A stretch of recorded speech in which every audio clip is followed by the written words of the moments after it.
Do you believe in Fitz magic? Camaro owners like myself do.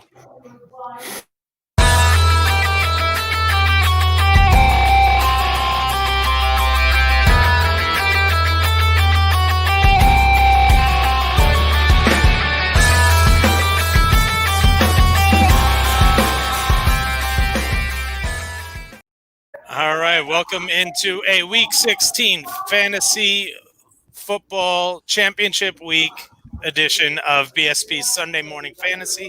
I'm your co-host, Ryan Stern. Joined with me, as always, Derek Mountain, Tom Bennett. We are brought to you by backsportspage.com. How you doing today, guys? Let's get going.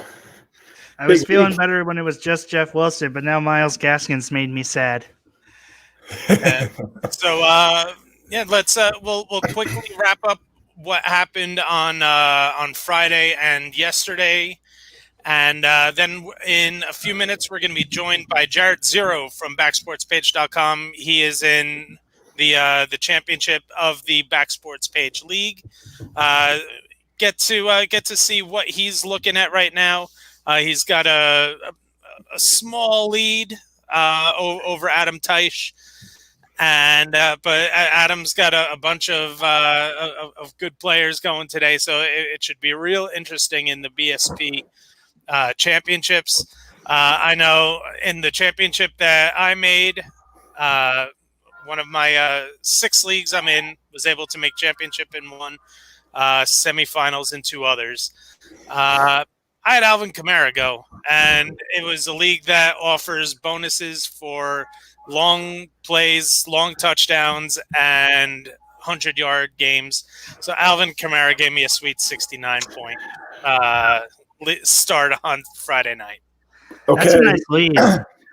So before that game, do we know how many 100-yard games Alvin Kamara had on the ground in his career?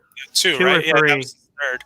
Yeah. That's crazy. I mean, it's not. I mean, obviously he makes a ton of money through the air, but like, that's absurd. That's unbelievable. And he got it in like the first quarter. Well, and what was crazy to me was that he only did it on 155 yards on the ground. Like he didn't even run 2 full football fields and scored 6 touchdowns. You know, Yeah, that's the just Vikings crazy. they really struggled. That's just not a good defense this year. I think that's an understatement, Derek. There, It's just not a good defense this year. And what Tom and I were discussing before the show started, it should have been 7. I don't know what the hell. When he has 5 already, is 1 away from tying the record, and Sean Payton puts in Taysom Hill. Oh my goodness! I was legitimately yelling livid at the TV. I was livid. Everyone I was watching it was livid, but I chalked it up to, and I told this to Ryan Derek. I chalked it up to he didn't know that he had 5, or he didn't know the record was 6. And one of the other coaches kind of walked up to him, or he called down to him, said, "Hey, he's 1 away from the record." So when they got that ball back on the 1 again, they're like, "All right, get out there."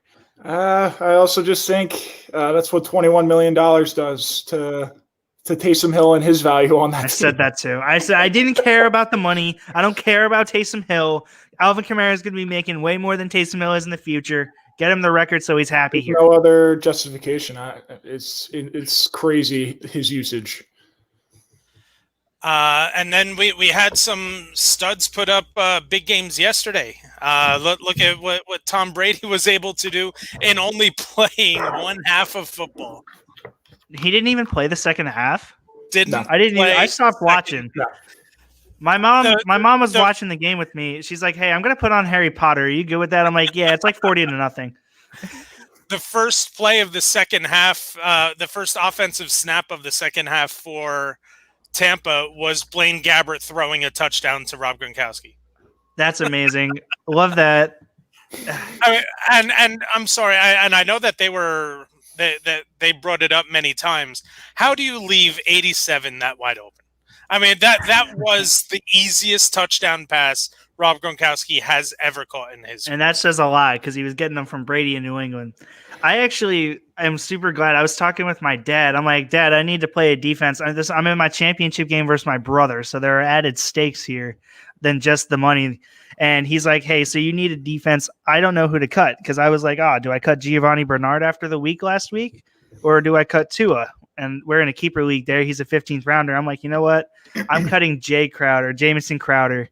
And it pained me to do so because he was my beloved PPR magnet, as it was said on Sleeper. But I picked up the Buccaneers defense. Not so sad about it right now as they got me 13 out of my defense, which is solid. Just adding to that game, I'm in one of my championships. I have had a void at the number 2 receiver spot because I had AJ Brown and Will Fuller, like easiest starts ever until Fuller went down. So I've just been filling in guys ever since. I don't really have depth there. So I've got some usage out of TY. I picked up Antonio Brown, and I have Kiki Cutie.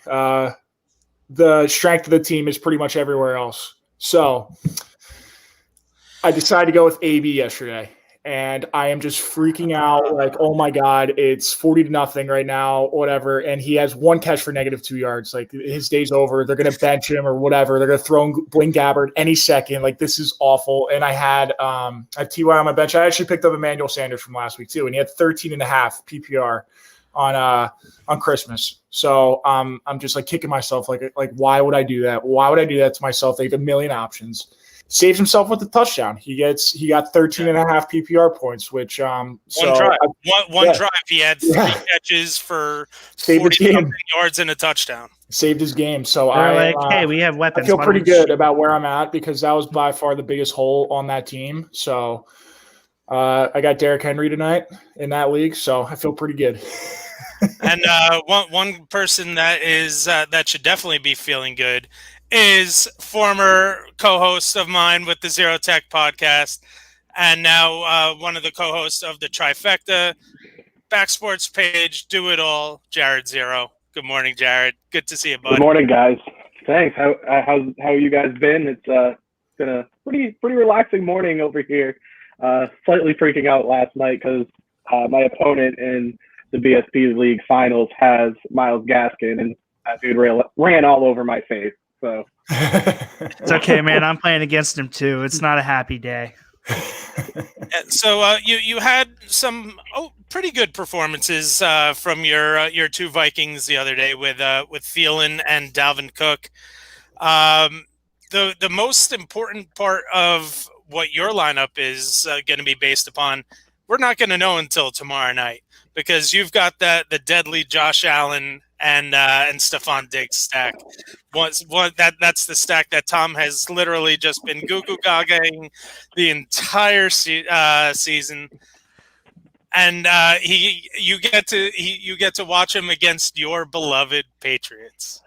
All right, so let me start with a little backstory. Ryan, as you know, when we were on the Zero Tag podcast, I've been huge on Josh Allen all season.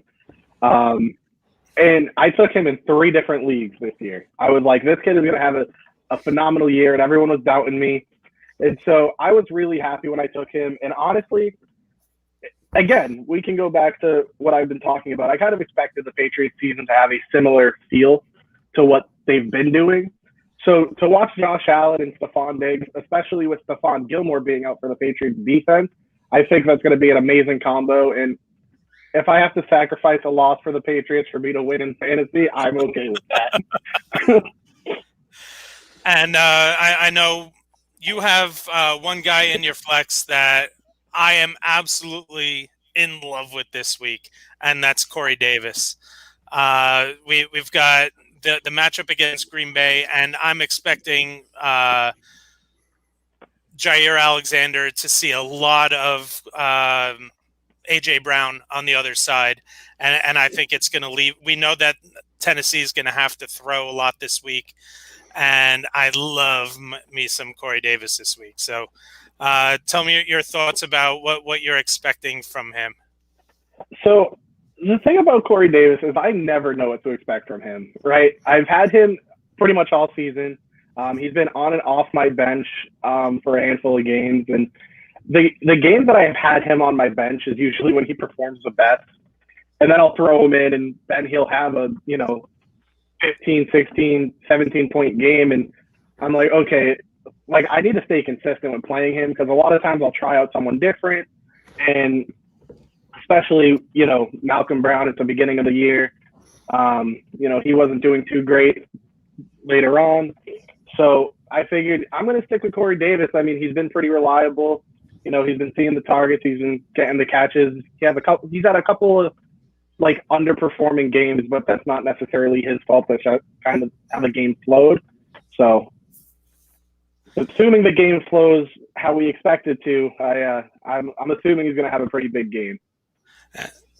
So I'm looking at the other side now, and we see that Adam is putting up one of the players who I'm assuming is going to be on a lot of championship rosters, and that's Jalen Hurts. Someone who was a free pickup late in the season, and it has been able to carry some teams. Are we worried a little bit about that matchup against Dallas?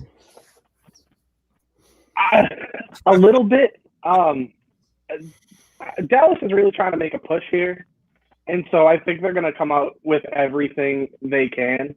And don't get me wrong, Jalen Hurts has shown that he's fantastic in his two games, but he is still young. I think given where this game is taking place in the season, given the intensity of the game, I just hope it doesn't, for me being a good sport, I hope it doesn't affect his performance. Obviously, I'd like to be like, I hope he sucks and they bench him and put Carson Wentz back. No, I hope that it doesn't affect the matchup, but I really do think it might a little bit. Just because Dallas' defense isn't the worst. They're not a terrible defense. I think, if they are really trying to make a push and they're trying to do what they can, this is going to be the game for them. All right, Jared, want to thank you for joining us. Want to wish you the best Thank you for having me. Best of luck in the championship, and we'll have you on next week when you beat Adam. All right. Awesome. Sounds good. All right. Be well, Jared. All right, Jared. Jared's like my little brother on the Back Sports page roster, if you would. Really enjoyed working with him over the past year or so. All right, so we've got, before we get into our studs, and sleepers, as we break down each of the games, again, we only have 12 games remaining on the schedule, so we're going to do things a little bit differently this week than we normally do. We're going to get a little bit of a sneak peek into next year. And we're going to look at some of the guys that may have the widest ranges in terms of ADPs based on their play this year compared to what we're expecting from last year and even what we've expected in the past. So the guy that really intrigues me the most, and I brought it up to the two of you last night, I'll lead us off, is David Montgomery. David Montgomery, we were seeing this past year him fall 6th, 7th, 8th rounds. And that's because a lot of people were worried about the offense. A lot of people were worried about Tariq Cohen taking away some time. We've now seen that David Montgomery is fully capable of handling a bell cow usage in this offense. And I think a lot of what's going to be determined about his ADP is going to be who is their quarterback. Because we've seen once Mitchell Trubisky was, and again, we all know I hate Mitchell Trubisky. But he has been the linchpin to the second half surge that the Chicago Bears have had, and a lot of that has to do with now the consistency of integrating David Montgomery into the offense, and he's been a top 5 running back over the second half of the season.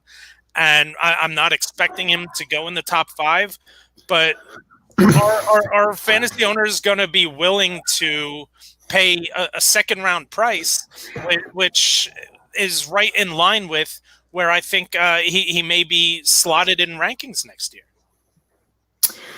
That's a good question. I mean, the Bears might be walking themselves into a Mitchell Trubisky extension as we speak. They have Jacksonville today. They have the tiebreaker over Arizona because they have a better in-conference win percentage. So if they control their destiny. They win the last 2. They're in, and they play Green Bay next week. No, I think because they were a game behind Arizona, so they would need Arizona to lose next week.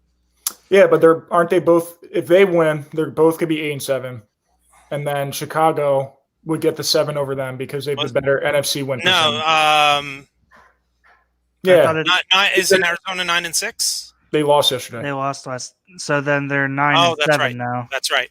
So, I mean, they control their own destiny. They play the Packers next week, and they could lock up the 1 seed tonight, hypothetically, because the only team they're competing with is the Saints, and they have the head-to-head. So the Packers bench their guys next week.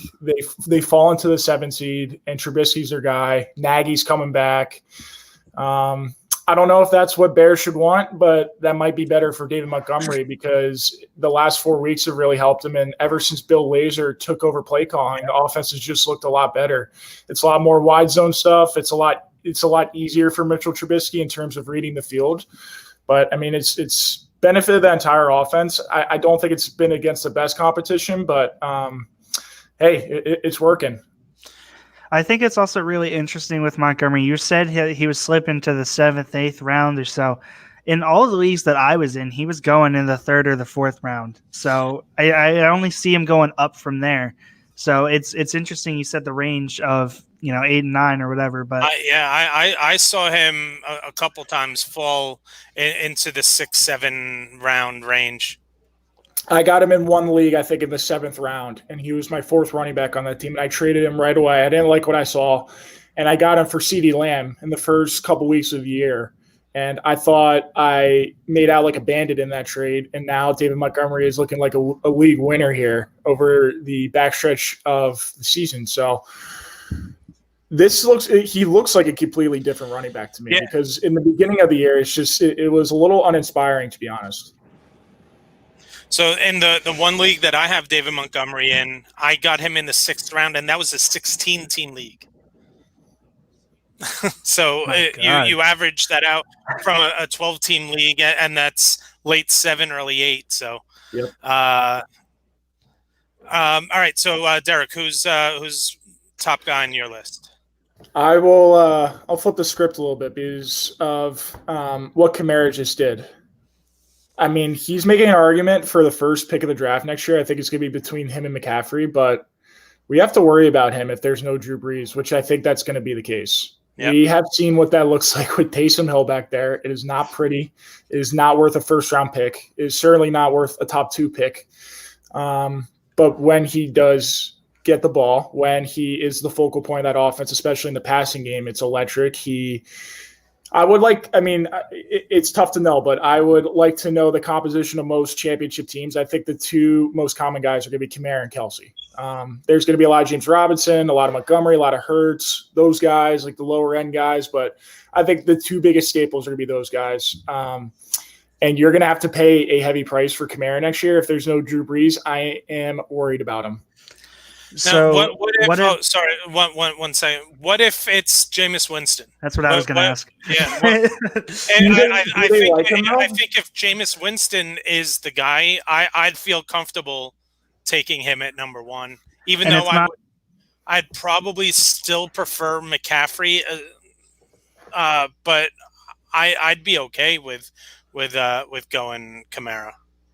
It's not that out of the ordinary to say Winston because we saw the reports early last week or the end of last week of Sean Payton saying he has a good chance of being the starter next year because they like Taysom Hill in the role that he plays.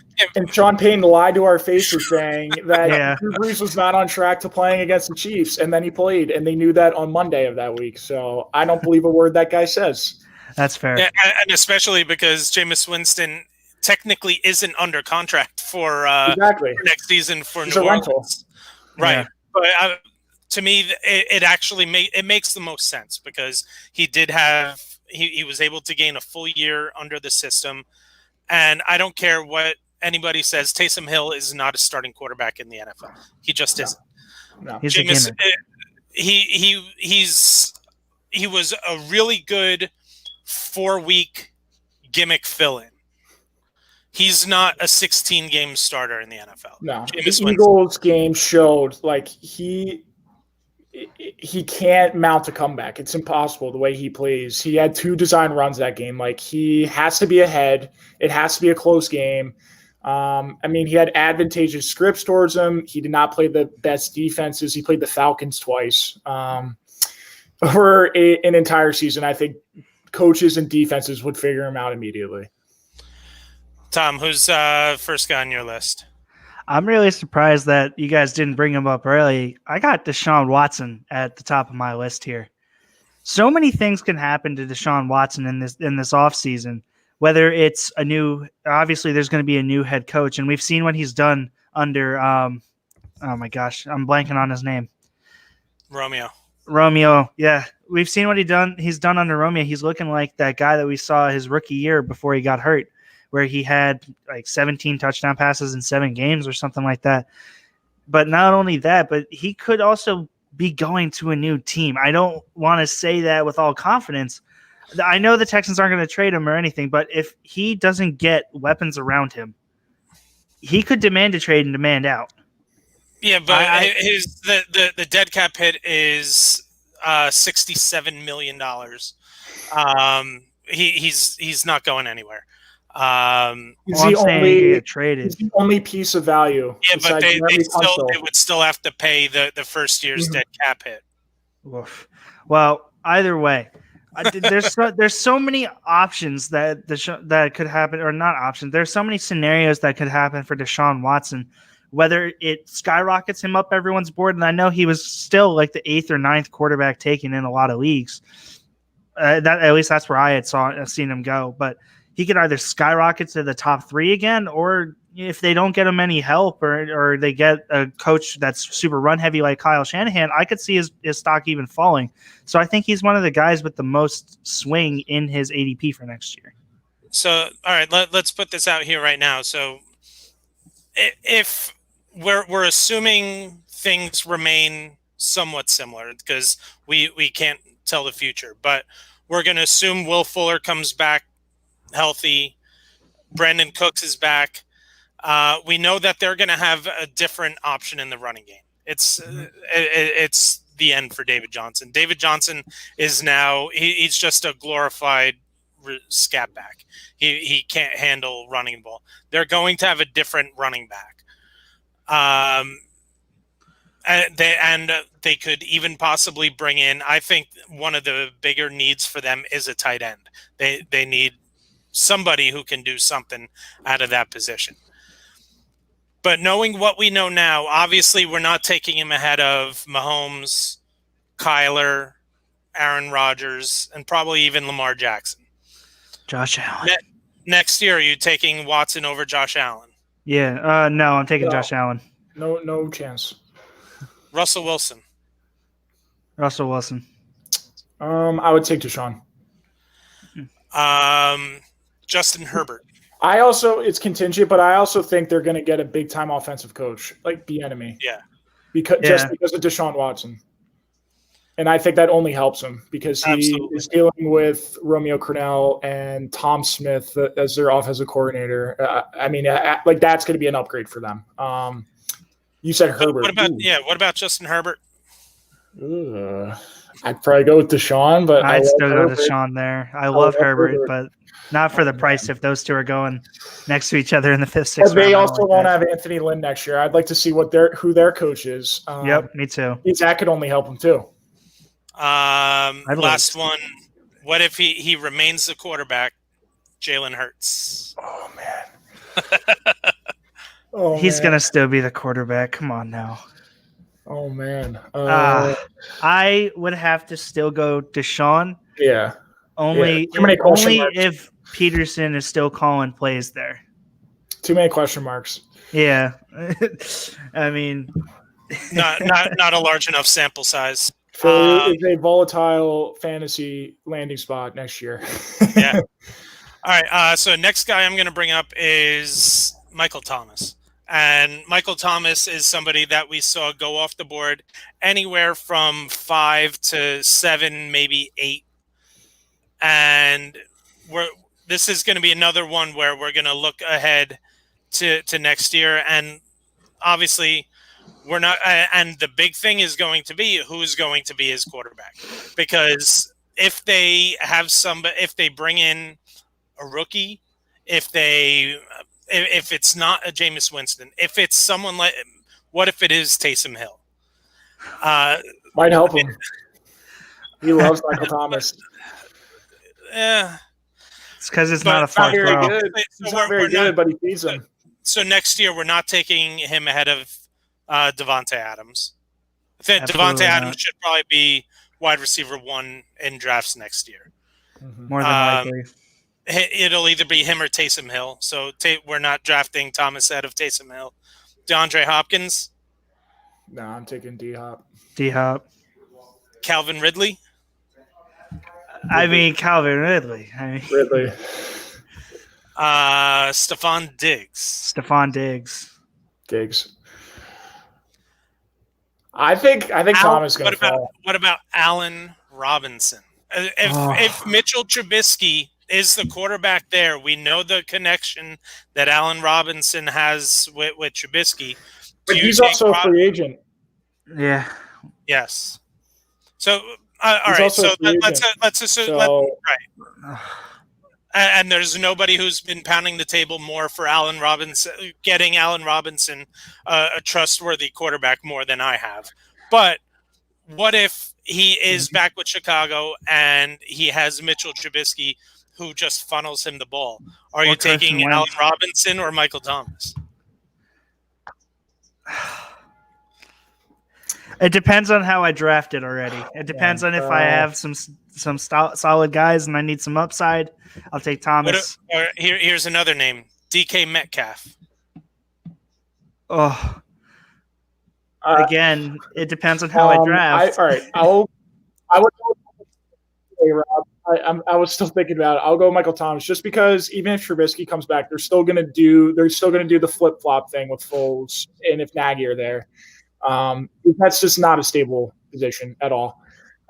With DK, I would probably go with DK. I don't know. Because Lockett has done nothing. Lockett's not going to. I mean, besides his Arizona game, he has done nothing. I mean, and I expect him to go up. DK's 22. He's still 22. All right, we do have our first user question. Mecole Hardman or Chad Hansen in a PPR? Is Tyreek playing? Do we know yet? Tyreek is questionable. He's expected to go, but I think I know Schefter had tweeted out at 1:30 in the morning last night, and of course I was still awake because 4-month-old 100%. baby. It sounds like he's going to be on a snap limit. That makes sense coming into the playoffs. His snaps will be monitored today. So I'm assuming Mecole Hardman will have more of an opportunity at a bigger role. And it's also a tremendous matchup. I think we should be getting the inactives in a little bit. If Kiki Kuti is inactive, I think Hansen would be my choice. But if Kuti is active, I'm going to go Mecole Hardman. Well, I don't know because he's been active the past couple of games, Kiki, and Hansen still has had a healthy flow of targets. He's had 15, 12, and 13. In right, ESPN but we haven't seen Mecole Hardman have the opportunity that he may have today against maybe the worst secondary in football. Yeah, I mean, I think Mecole definitely has the higher ceiling. No question about it in that offense. He could easily get 150 yards, but he could also get a donut, honestly. Just the way, like, I could see it being Demarcus Robinson's game, or however. I mean, Kelsey could eat up all the targets, whatever. Sammy Watkins could make an appearance. Hardman's the upside play, yes. and Chad Hansen is the safe play. Yes. That's what 2020 has come to. Chad Hansen being a safe Who would have play. thought that in Championship Week 2020, you're debating playing Chad Hansen for the floor? Yeah. Unreal. Thank you so much for your question. Good luck in your championship matchup. All right, Derek, who's your next guy that you're looking at for next year? All right, I will invite two guys into the forum here off yesterday as well. Let's talk about Chris Godwin and Mike Evans. How are we going to value those guys next year? I took Godwin in one league in the late second round, and I thought I fleeced everyone just because of Brady's tendency to feed slot receivers. I think Godwin's the most talented slot receiver in the NFL. He's been in and out of the lineup. We've seen games like yesterday, and we've seen other very frustrating games, and he's been hurt a lot. He's had 3 different injuries that he's dealt with this year. And then Mike Evans, he broke the franchise record. He now has 13 touchdowns on the year. Brady really likes him around the red zone. And yesterday, he was the best all-around receiver on the field yesterday. I mean, he was doing it all. It was also against Detroit. He had 180 yards yesterday. He's still under 1,000. His receiving usage hasn't really been there, but his red zone usage has been ridiculous.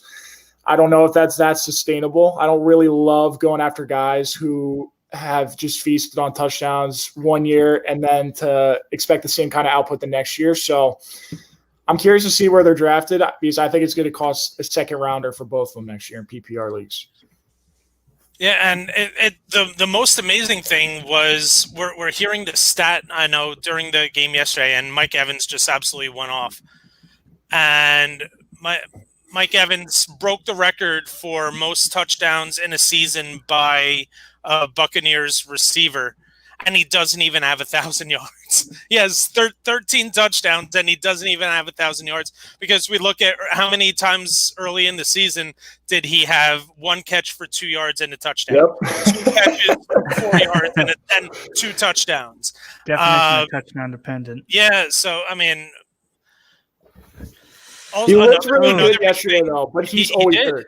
He's always hurt, though. Every year, he's always been nagging injuries. When he's healthy, he's one of the top 5 or 6 wide receivers in the league. Yep. Because of his size-speed combination. I also really question their draft capital just because of how many weapons there are there. Yeah, exactly. I mean, Gronk is a free agent, but I expect him to come back with Brady. There are just so many guys there. I don't think AB will be back there. We'll see. But it's just, I mean, there are a million guys there. Even Scotty Miller, you got to worry about. I was just going to say Scotty Miller, and they have 3 starting tight ends between Gronk, Brait, and OJ Howard's back. OJ Howard. Yeah. So they're just, I feel like there are a lot of mouths to feed. So I understand what you're saying. They're going to probably fall, but they could just stay where they were. Who knows? Mm-hmm. Yeah. All right. This is a tough one. Josh Allen, Jalen Hurts. I got Josh Allen going against the Patriots, and who are going to be without Stephon Gilmore, or Jalen Hurts against the Cowboys, who over the course of the season are one of the 5 worst teams against quarterbacks, but over the past 6 weeks are I think I saw they're actually in the top half of the league in terms of that matchup. The Eagles do get Deshaun Jackson back for what that matters. I mean that can only help Jalen Hurts. He'll probably get an end around or something, and then get hurt. Well, yeah, and then go on social media and complain about it. But I have to play Josh Allen. Yeah, I mean, you're sticking by your studs. It's championship week. You know he's good for a minimum 25, but he could also, without Stephon Gilmore, he could have a week like we saw last week where he put up 40, 50 points. Yeah, these are the 2 hottest fantasy quarterbacks. And, I mean, Josh Allen has sustained it for the past month. I'm with Tom. You stick by your studs. And I was going through it this week. Who are the best quarterbacks you would bench for Hurts? Because I'm at the point where I think I would start Hurts over Herbert, and I would start him over Deshaun. Wow. This week. Yeah. I don't know if I'd start him over Herbert because Herbert's playing Denver there. Yeah, but Denver's, I mean, they're decent. I mean, they have their good games and bad games.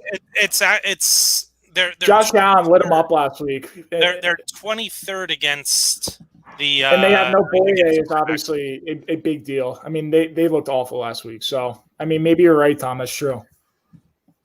Yeah, if I'm going against like quarterbacks that I don't know. I think you're right around the right mark with that, where I would play him over Deshaun. I don't know if I'd go over Herbert in championship week here, but it's right around that skill level and fantasy points wise. He's hovering around that top 5 mark. Yeah, I don't know if I'd play him over. I think the mark has to be right around there with Deshaun. Maybe I might play Tannehill over him, but it would really depend on how I built the rest of my roster. Lamar Jackson against the Giants. Because I'm playing Hurts over Lamar I'm Jackson. playing Hurts over them there. Yeah, because the Giants defense is legit. That's a tough matchup.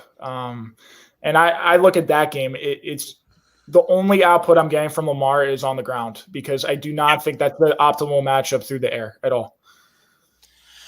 All right. Thank you so much for your question. Good luck in your championship week. Next question. PPR. Allen Robinson, Robert Woods, Juju Smith-Schuster, DJ Moore, Austin Eckler, David Montgomery, Evan Ingram. Okay. 2 receivers, 1 running back, 1 tight end, 1 flex. All right. So the big ceiling. The easiest one is the tight end. So Hooper, yeah. Hooper. I was gonna say, let's start there, Hooper. Yeah. Let's get the easy one out of the way. Austin Hooper's definitely number 1. Then if you're going to the receivers and you're looking strictly for ceiling, I would go A-Rob and Moore personally. Yeah. I don't know if I could trust Juju the way that he's been playing. And with the Rams, you never know who's going to go off for the biggest game. Everyone's kind of going to have, hovering around 10 points, but there's always one receiver that elevates the rest of the receivers with a 25 or so. So if I'm looking for one guy to just completely break out, I'd go Moore over Woods there. So I'd go with those 2 for the receivers. A-Rod for sure. I would go Robert Woods over DJ just because it's Washington. I hate that matchup for DJ Moore. Washington's really good. The PPR is what makes it easier for me. I actually do like DJ Moore a bit more than some people do. But the PPR stands out for Robert Woods. Yeah, I forgot it was Washington. I'd go Woods as well there. And for running back and flex, I'm playing Eckler and Montgomery. That's where I was going to go as well. Definitely. Yeah. All right. So if we're looking at this, we're looking at the 2 wide receivers. Kamara and Cook, the guy had. Whoa. Opponent ridiculous. had Kamara, Cook, and Murray. And Murray started for him, so we saw Murray not meet his. It was Kyler. Okay. Yeah. Okay. Kyler I Murray. thought that was Latavius for a minute. I'm like, why would you play both Saints? Or I guess he had Kamara. So okay. Kyler, got it. All right. So we're looking. We are looking for the highest ceiling. Allen Robinson against Jacksonville. I don't know how much higher of a ceiling you could want from there. Robert Woods against Seattle. Love that ceiling. Juju has one of the lowest ceilings in the league right now. And you have two of the top PPR running backs over the last couple of weeks in Eckler and Montgomery. And Hooper is going to be the number 1 target for... He might be the tight end of the week by all standards, just strictly due to usage. Yeah, absolutely. Okay, so he clarified He had Cook and Murray. So opponent had Okay. Uh, Kamara. He had Dalvin Okay. Cook and I was gonna say. Kyler Murray. Yeah. Yeah, how did he how'd you get end up two with those top 5 picks? Hang on. There's some collusion in that league. All right. So yeah, we need to take down Kamara, except in my league where I had Kamara. Just yeah, keep all right, flexing so, it. It's just I love it. Allen Robinson, Robert Woods are the 2 receivers. Put Eckler in, or I put Montgomery in the running back slot. Eckler into the flex because that'll give you a little bit more of if you need to make a swap later on in the day, and Austin Hooper at your tight end. Best of luck in your championship match. All right, Tom, who's next up on your list? So I'm kind of sad that his name was said before because it was going to be a guy that I've called out multiple times on this show is Calvin Ridley. Calvin Ridley is having a hell of a season with or without Julio Jones. So if Julio Jones retires because he is getting older, he's not looking like the prime Julio we've seen, or if he just moves on to another team in that rehaul that the Falcons are probably setting up for, that's going to help his case a little bit because now he's the true wide receiver 1 that we've seen the past couple of weeks. But you also got to factor in whether Matt Ryan's going to be there and the head coaching vacancy that's open. So there are a lot of question marks here. Calvin Ridley was taken in the fourth or fifth rounds, usually, because everyone was expecting this breakout season that we've seen, which was interrupted a little bit by injury. But Calvin Ridley has the potential to be one of those guys that you talk about in the first 2 rounds. But if they get a rookie quarterback and a coach that's, not Raheem Morris, who has made him look so much better this year, he could stay in that spot of the fourth and fifth rounds. So I think that he's just got a really high ceiling, but also a floor that is a little less desirable. Yeah. So the interesting thing, to me, I think even if Julio is back and healthy, I think Ridley will be drafted ahead of Julio next year. Mm-hmm. I almost think that he's locked into one of the top 5 wide receiver picks next year. But there are a lot of people who are going to look at Julio being there and say, well, I can't draft him that high with Julio's potential still there. So, and if the Falcons trade up for a Fields or for a Trask, I don't know how much I love him with a rookie quarterback. I think Matt Ryan provides a lot of that. Ryan will still be the quarterback. Even if they draft a rookie, they're not going to go to the rookie that quickly. Mm-hmm. All right, sure. We've got Hurts or Rodgers. That's a fair question. It's easily Aaron Rodgers for me. I'm worried about the weather tonight. So what I had heard is that it will be clear for the game. Okay. It's just going to be cold. Okay. I heard something this morning that said it might snow. All right. So if weather is okay, if it's just a cold day in Lambeau, which way are you going? Because it's a great matchup. I was going to say Tennessee secondary is just awful. Yeah, it's hard to say bench Rodgers for a guy that's just been on fire. Like I said, stick by your studs with Josh Allen. I'm going to have to go the same here, and I'll go Rodgers. Mm-hmm. Yeah. How do you bench Aaron Rodgers in championship week for a kid who's making his third start? Yeah, but you know what? Rodgers last week hurt you. And it's impossible to predict that because they scored 3 touchdowns on their first 3 drives, and I think they just went on cruise control. So that might be almost more of an incentive to play him because he was pissed off after that game. He knew it too. He did not like only putting up 3 points in the second half. I think this has 4 touchdowns written all over it for Rodgers if the weather holds up. So I'm looking at the hourly forecast right now for Green Bay, Wisconsin, and it is expected to snow during the day, tapering off around kickoff. Okay. The temperature, I don't know what the wind chill is going to feel like, but in the high 20s. Okay. All right. It's supposed to be windy. I think it's 10 to 20 mile an hour winds. But nothing out of the ordinary for Green Bay. So with knowing that, I'd probably go with Rodgers then. All right, and he also Melvin Gordon or Gio Bernard. I'm having the same dilemma in one of my leagues. Actually, I think in the one that I'm in the championship in.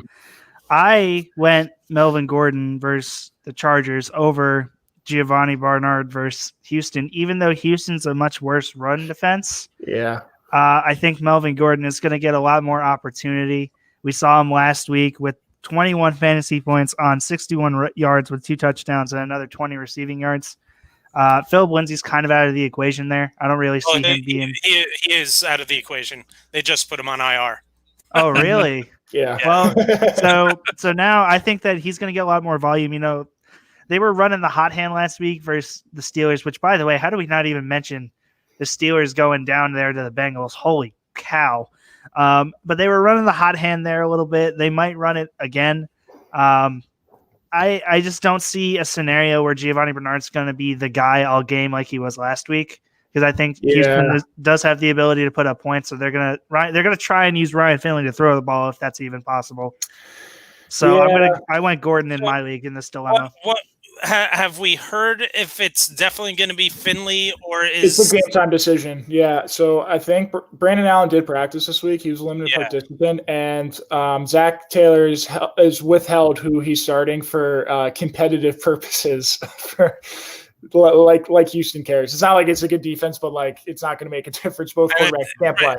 And it's I think Brandon Allen actually offers a bigger upside to the Cincinnati offense. You look at Ryan Finley's been capped at 13 pass attempts this season. Brandon Allen has seen over 25 in 2 of the 3 games that he started. I was going to say, I think if you're looking at Bernard, I think Allen helps Bernard in terms of catching in PPR formats, but in terms of running the ball like last week, I like Finley just because of volume, and they run that zone read with Ryan Finley, and it actually gave Pittsburgh some fits last week. I imagine Houston will be a little prepared for that, but everything clicked for Gio last week in that game. I know it's Houston, but I'm going with Gordon here. I am too. The revenge game factor also. I missed my term. No. And we saw him have a big game against the Chargers earlier on this year. Yeah. The volume is going to be huge for him as well. I do like Gordon also. Yeah. I did not know that Brandon Allen was going to be a factor potentially this week, so I have a little this or that.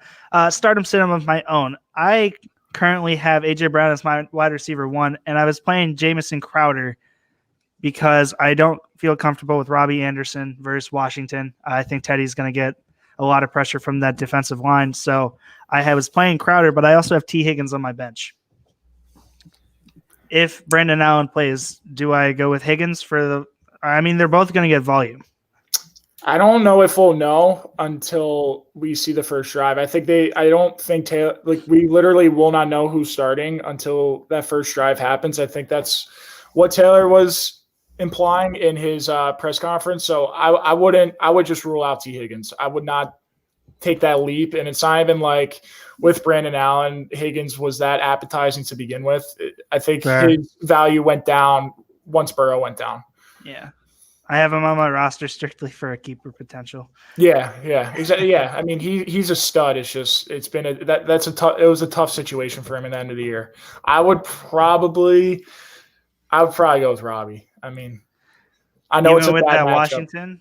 Yeah, I would. He and we go through it every week. His targets are enormous every week. We saw Crowder start get his target share back last week as well. Yeah, I know. And that was a good defense, but I just don't I just don't like relying on Jets week to week. You're telling me. He's had to rely on Jets his entire career, so his entire life. Yikes. All right. Oh, boy. Oh. Face Kamara and Gaskin. Oh, man. Start God. Mike Davis or pivot to Mooney, Valdez-Scantling, or Guyton. Oh, boy.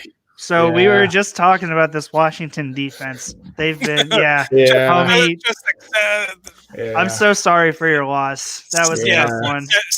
Second place is still pretty good. Yeah, You still got some money, hopefully. You're beating just about everyone except for one person, so that's good. Yikes. But all right, so let's. All right. We were just talking about that Washington defense. Mike Davis against Washington. So my original picks for studs, and sleepers, my dud running back was going to be Mike Davis. We're looking at upside. I just do not see upside for Mike Davis. To me, the biggest upside is Mooney. Really? Playing against Jacksonville. I think the biggest upside is the last two receivers. I was going to Those say are great matchups. I mean, Denver is completely depleted on the back end, and then Tennessee secondary is just awful. But that's Valdez-Scantling will never be above the biggest coin flip ever. He'll never be above the fourth target. Yeah, in that offense. What was the 1 week? It was in Minnesota like 2 months ago. We just saw everything click for Valdez-Scantling. He got his 2 touchdowns. Oh, on the Thursday night. Yes. Yeah. So maybe, I mean, that's what you kind of have to shoot for going against Kamara and Gaskin is just a prayer and hope that Valdez-Scantling has one of his 25-point games.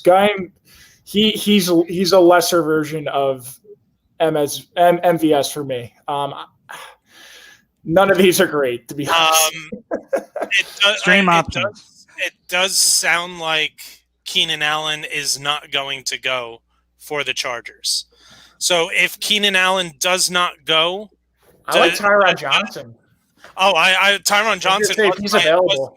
Tyron Johnson was my sleeper of the week. So I prefer Tyron Johnson over Jalen Guyton. But if that isn't available and Keenan Allen does not play, I think I prefer Guyton in this matchup. Yeah. Yeah, if these are the only options and those guys aren't available on the waivers, I was leaning MVS because of the big playability, and we saw him have 3 or 4 weeks there where he was all world. But if Keenan Allen's out, I agree. One of those two Chargers receivers is better. Mm-hmm. All right. Good luck. That's a tough task to overcome. So sorry. All right. Marvin Hall. Yikes. Hardman, Hansen, full PPR. Lost Higgins and Terry McLaurin. I still think it's going to be. I can't trust Marvin Hall. No. We just have not seen him at all in the Cleveland offense yet. The upside play, Hardman, the safe play, Hansen. Yeah. I mean, it depends on what you need. If you're going up against Kamara and Gaskins, right? Yeah, then I'm leaning Hardman. Yeah. All right. Thank you so much for the question. All right. So let's hold off on the rest of next year's ADP for a future episode. Let's get into breaking down these games, who we like. Let's start off with the 1:00 games. We have the Kansas City Chiefs hosting the Atlanta Falcons. Kansas City right now is an 11-point favorite, and the line is set at 53.5. So there could definitely be some fantasy points being handed out this week in this game. Just a few.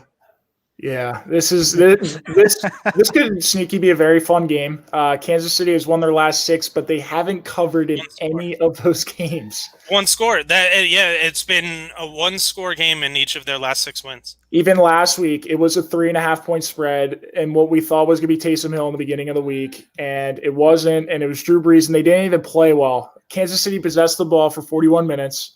New Orleans looked pretty. Drew Brees did not look like himself. For the first time in his career, he started out 0 for 6. He had completed less than 50% of his passes through most of the game. He salvaged his stat line by the end of the game, but it ended up being a 3-point win for Kansas City, and they still didn't cover. I mean, the dude's playing with 11 cracked ribs. Let's give him a break here. I'm not faulting Drew Brees at all, but did you see that one pass to Jared Cook where he just heaved it up and went right away to protecting the ribs? Yeah, that was. I think that was one of the interceptions. Yeah. No, he completed it. It was somehow completed because it was Minnesota. And then Jared Cook broke 2 tackles and turned it into a 30-plus yard gain. Oh God! I mean, speaking of incredible, we'll get back into this game, but I know we quickly glanced over. Do you believe in Fitzmagic to open the show? But the ending to that game. Yeah. Raiders are not very good. That defense is not very good. All right, here's my thing. All right, let's get my rant out of the way. Did you see Patrick Mahomes tweeted out best no-look pass in history? Okay, I don't know what corner it was, but they're in cover 2 there. Why are you worried about the underneath right there? Why are you worried about the flat? It's a bad play call to begin with, but that's just the perfect encapsulation of the Raiders defense this year. Just a mess. And the most Fitzpatrick play of all time. Just heaving it up for grabs there. Somehow completed for 40 yards to win them the game. Let's just get my rant out of the way. Tua, the way that they play Tua, I mean, I want to give Tua the benefit of the doubt, but they also know more than us. They see him in practice every single day. They treat him like he's an undrafted free agent, the way they call a game. He does not throw the ball past 10 yards. And I get they don't have receivers, but then Fitz comes in the game and throws for 180 yards in 3 drives. So it's 13 attempts. I was going to say that excuse doesn't hold up. I mean, it's the Carson Wentz thing. I'm defending Carson Wentz until I see Jalen Hurts get in there. It's like, he just sucks. It is what it is. Did you see what Tua's numbers were at halftime? Disgusting. That's what they were. 10 for 13 for 45 yards. It's literally. I almost didn't believe it. It's Alex Smith times a million. Somehow it's impressive. The yards per attempt. It's like that game that Denver played with Hinton at quarterback. They're not running deep. No, they're treating him like he's some dude that just wasn't there. After the game, he's not hesitating, starting to or whatever, and he's saying, "You know what? If this is going to be our bullpen quarterback, and we have to put him in the 9th inning, then that's what we'll do." It's that's just not how football works. No. Whatever, it's working for now. I think they're going to end up having to do the same thing against Buffalo next week because Tua is not going to beat Josh Allen, especially unless Buffalo's benching guys and Buffalo has something to play for, which I think they will. They're going to have to play for the 2 seed. I don't see Tua outscoring Josh Allen. Can we just all agree that Ryan Fitzpatrick is the best QB on the Dolphins roster? Oh, I've been saying it since the quarterback. I think everyone has been. Me and Ryan did not like the move at the time. It was so stupid.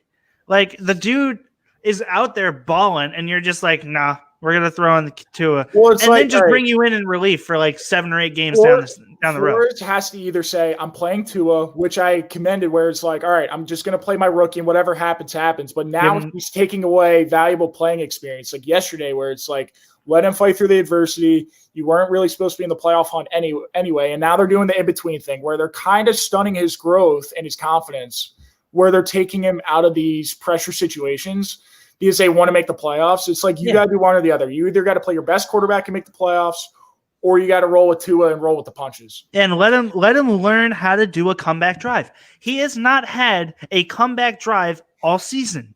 either He's because only he wasn't bad playing defenses, too. or he got pulled. Here's my tweet from last night. Said it multiple times on the Zero Tech pod with Derek. Ryan Fitzpatrick gives the Miami Dolphins the best chance to win games. It's really annoying because like Fitzpatrick is a good quarterback. I know he's 9 million years old. He could go start for another team. I'm surprised personally that once they announced Tua was the starting quarterback, I'm surprised. And Andy Dalton went down. I'm surprised the Cowboys didn't go trade for him. Now we see why they wouldn't part with him, because he's the backup plan. He's supposed to be there to win the games. Because they know deep down inside, they know that Ryan Fitzpatrick is the best quarterback on the team. All right, they either need to let him grow or let him flop. It's one or the other.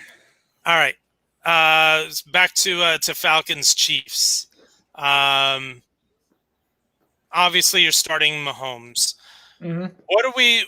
And you have to start Tyreek Hill because Tyreek Hill is going to give you the potential at a winning week. He's one of the few wide receivers who can do that on a consistent basis. Mm-hmm. But we do know that there is a slight hammy injury that's bothering him.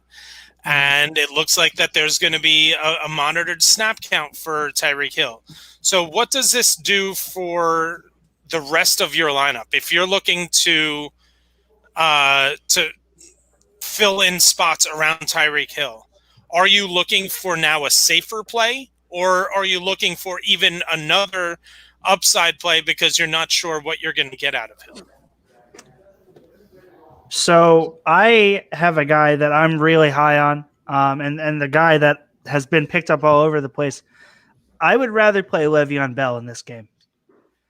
With Clyde Edwards-Helaire going out, he's not going to be playing. Le'Veon Bell is going to see that bell cow role. Maybe he gives some or he loses some touches to the guys behind him.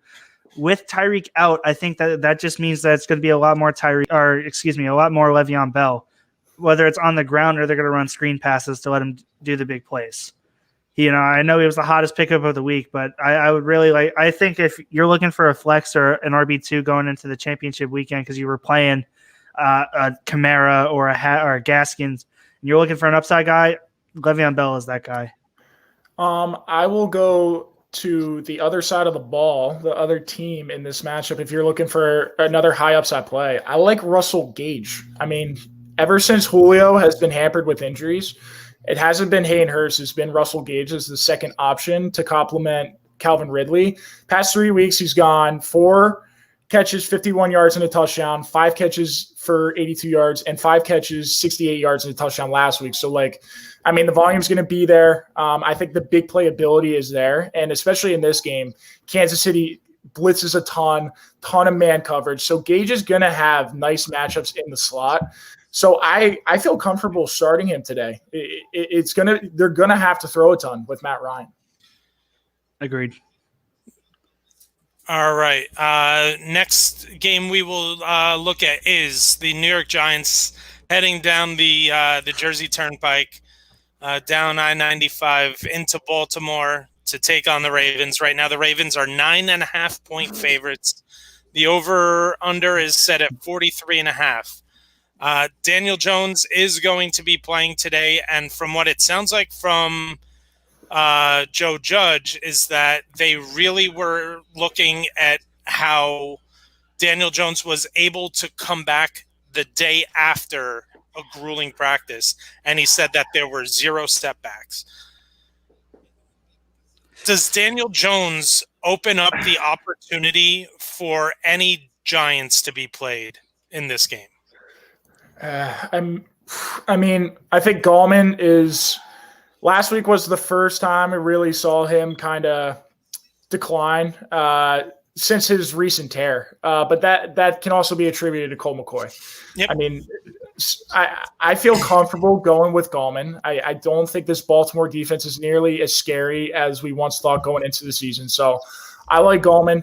The one guy I would feel okay starting is Evan Engram, just because of the landscape of the tight end position. And Engram, over the past month, before Daniel Jones got hurt, was playing really well. He was the clear number 1 option. I think Sterling Shepard's a nice flex, or if you're looking for a stream at wide receiver, he's a nice play. But I feel comfortable going with Ingram, assuming I'll take that leap that Daniel Jones is 100% going into today. Damn, he touched on everyone. I was also going to go Evan Ingram because of the tight end landscape. But the guy that I'm most intrigued in playing there is Sterling Shepard in the flex. Him and Daniel Jones had a connection that was making Sterling Shepard have 10, 11, 12, 13 points a week. You know, you look at week 7 to week 10, right before, or even week 12, right after their bye, 17, 15, 11, 10, and 13 were his numbers with Daniel Jones. And then after Daniel Jones went out, it was 5, 6, and 8. So we see Sterling Shepard has that connection with Daniel Jones. So if he might be a sleeper tight or flex play if you're looking for someone to just kind of fill an injury hole. But other than that, yeah, Evan Ingram and Sterling Shepard, along with Gallman, are the only guys I'd look to play. So here's a name that I would never play in a championship week, but if I'm someone who is eliminated and I'm looking to play DFS to get my fix, Austin Mack. Mack from the Giants. He's bare minimum on both of the big sites, and no Golden Tate today. We've seen in games where any of the other wide receivers are out, the Giants are comfortable playing Austin Mack, and they have even gotten him utilized in the rushing game. He's somebody who you can use as a punt play to then open up salary at other positions, who I still think has the potential to give you a 7 to 9 point game and not completely destroy your team. So Austin Mack is one of those guys who I think can sneakily have a decent game. Again, DFS only. And deep tournaments only, not even cash. Austin Mack is getting the production that I expected Dante Pettis to have when they brought him in. He's been a very pleasant surprise there. And even CJ Board, before he got hurt, he flashed. Yeah. All right. Let's look at the other side of the ball. And I know this is a name that we brought up earlier in the show when we were talking about who we would play Jalen Hurts over. And we have Lamar Jackson, who in the majority of leagues was the first quarterback taken off the board. And utilizing that strategy, there's a decent chance, unless you picked up a Justin Herbert, unless you picked up a Ryan Tannehill, unless you picked up a Jalen Hurts, there's a decent chance that you're not in your fantasy championship because of Lamar Jackson. Now we see him have to deal with one of the toughest matchups for quarterbacks all year long. And the Giants have surprisingly even been pretty decent against quarterbacks who are able to run. Again, none of them can offer what Lamar Jackson can offer on the ground. But I know I saw the line for Lamar Jackson was set at 215 yards, and which is shocking. He's only hit that number 3 times this year. This is going to be a tough matchup. And when I came up with my studs and sleepers, my wide receiver dud was going to be Hollywood Brown. What are we thinking? Back, right? Bradbury's back, yeah. And so what are we thinking about the Ravens side of the ball in this game? Well, they've averaged over 40 a game in their last 3. Lamar is starting to look like 2019 Lamar. It might be, as Ryan said, too little, too late if you used a second, third round pick on him in your fantasy leagues. He in general was a disappointment. But in terms of the playoff picture landscape outside fantasy, I mean, they might be a sleeping giant in the AFC. They're still an outside looking in because the Dolphins won last night, so they have to win this one. And I think the only way they're really going to make their money today is on the ground with Lamar and with J.K. Dobbins and a little bit of Gus Edwards sprinkled in there. Andrews has been coming alive the past few weeks. I mean, he's one of the better red zone targets in the league. But, yeah, I mean, Hollywood Brown, I'm staying far away from with Bradbury. Willie Snead, maybe a deep DFS play, maybe. He's a little more reliable. But, again, I think his potential is capped at 50 yards, and you're praying for a touchdown. I think it's going to be all ground, all game for both sides today. Yeah, I don't really like anyone on the Ravens. I was also going to put Hollywood Brown as my dud, regardless of whether Bradbury was in or not, because you look at the games that he's done well in these past 4 games. 18 versus the Steelers was a salvage touchdown at the end of the game from Trace McSorley. Then he played the Cowboys defense. Then he played the Browns defense in Jacksonville. The Giants have a better defense than all of those teams, other than potentially the Steelers. But like I said, that was just a garbage time touchdown. I hate everyone in this game for the Ravens. I don't want to play anyone. Yeah, and it's odd that in the NFL you look at a line of 43.5 and you're almost certain that the under is going to come in. and that's spread. Usually you don't see spreads that big with over-unders that low. Right. Yeah, at 9.5. It was at 10, and now it's at 9.5 and 43.5. I mean, that line just tells you they're not expecting much from the Giants today. No, and I picked the Giants to cover the 9.5. Yeah. I think that's too big for. And again, I'm assuming Daniel Jones is healthy. Yes, and if he is healthy and is able to utilize his legs, because that's what the Giants have missed the past couple of weeks, the ability for Daniel Jones to extend plays with his legs, to gain those first downs on the options. So if he truly is healthy and they're able to utilize him in the rushing game, I think it's a solid cover for the Giants. And they can win that game. I mean, let's be real. I mean, I know the Ravens have looked a lot better, but let's look at the teams that they played. And the Giants are still vying for the NFC East prize. I mean, they're still in contention for first place. It's not a layup that Washington beats Carolina today. They're without a lot of their top guys. And Alex Smith is not playing. We will see the newly stripped of the captaincy, Dwayne Haskins. I get it, stripped. I got you. Oh my God, Gibson's back, but he's going to be limited, and Terry McLaurin's not playing. So I'm not. That's not going to be. I mean, 2 weeks ago, I for sure would have picked Washington. Today, I think I would lean towards Carolina winning that game. All right, so let's get into that game since we're talking about it. Right now, Carolina is a 1-point favorite, so essentially it's a pick 'em. And the line is set at 42 points. Under. For sure. No Christian McCaffrey. Yeah, forget about it.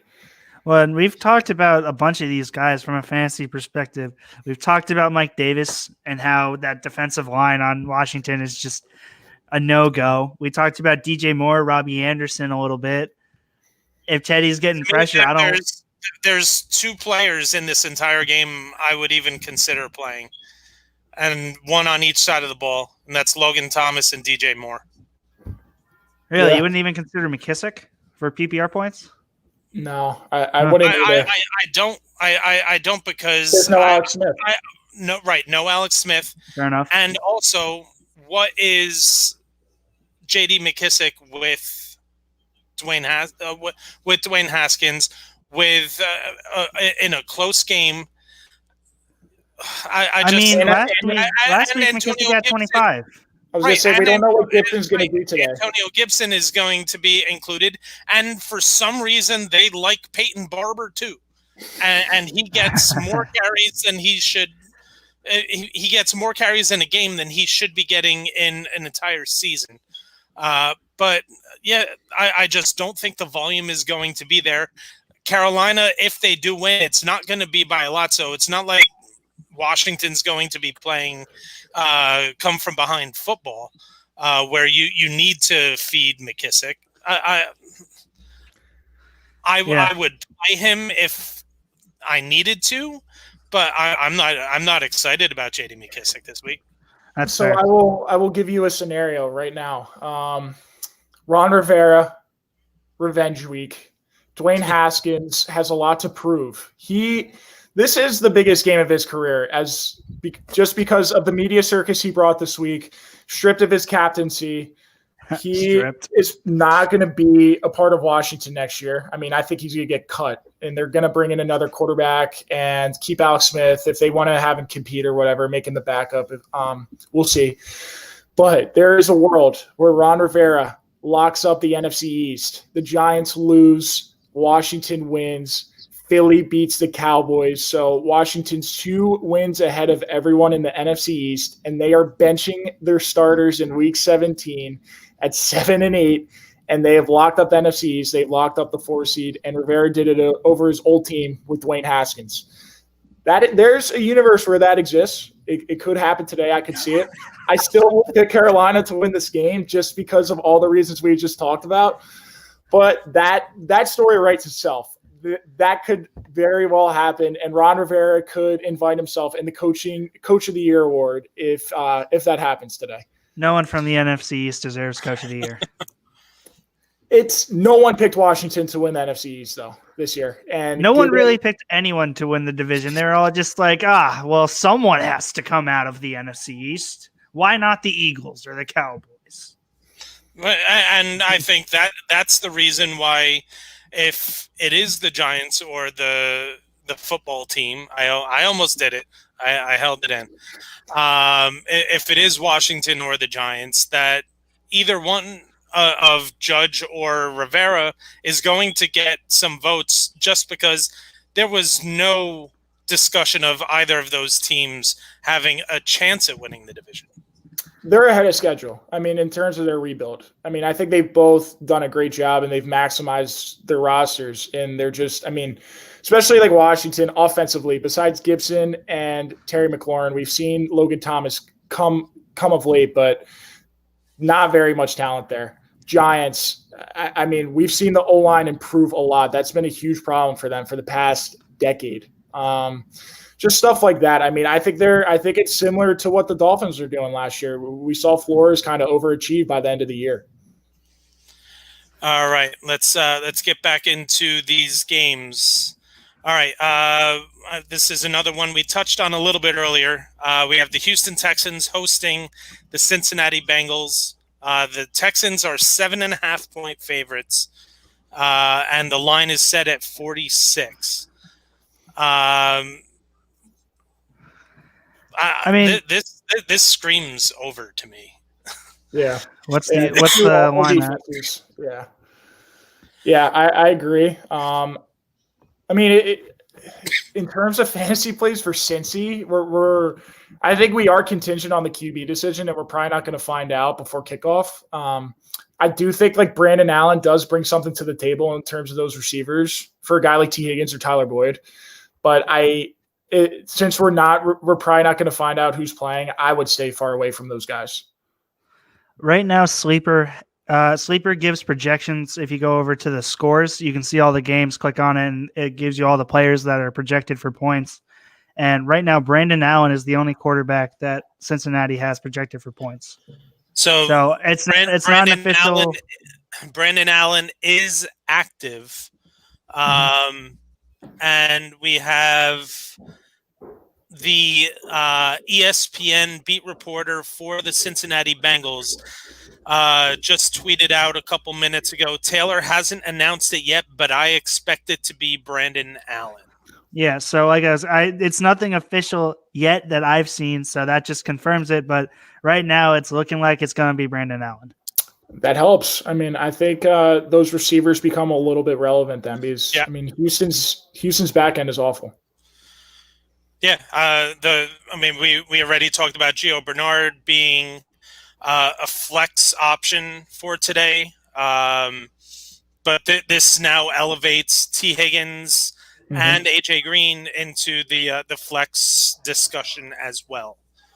The other side of the ball with Houston, I mean, obviously, Chad Hansen. Yeah, Chad QT QT had a full practice Thursday. I don't know if that is any indication as well, but I like QT if he plays. Yeah. I think he's a solid play. Yeah, Kiki is active right now and is expected to make the start. So, I think that this can be a humongous week for some of these lesser known options. And Brandon Cooks to me is I know we try to look at the guys who are down the depth chart a little bit, who can have these big weeks. We have to look at Brandon Cooks, and I think he's an absolute lock him in player this week. Okay, Agreed. How do you feel about David Johnson coming off 11 catches last week? Do you like him in the running back 2 territory? PPR only. Mhm. Standard. Yeah. I think I can find other players that I'm willing to play over David Johnson, but David Johnson. No Duke Johnson. No Duke Johnson. But since he is actually 13th in the league against the run this year, a lot of it is because teams have been able to pass on them. Mm-hmm.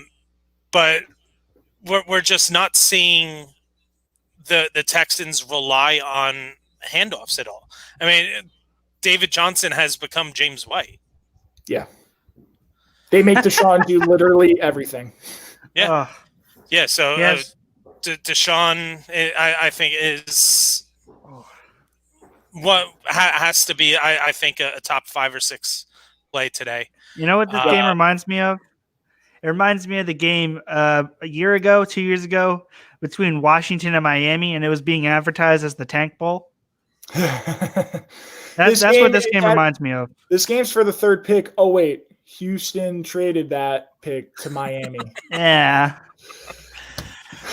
My God, that's scary that Miami's going to make the playoffs and have they're in such a good spot. They're in such a good spot. A top 7 pick in the draft. It's unbelievable. They're going to add Jamar Chase. They have Houston's 1st and 2nd round pick. They're going to add Jamar Chase. Yep. Insane. Oh my goodness.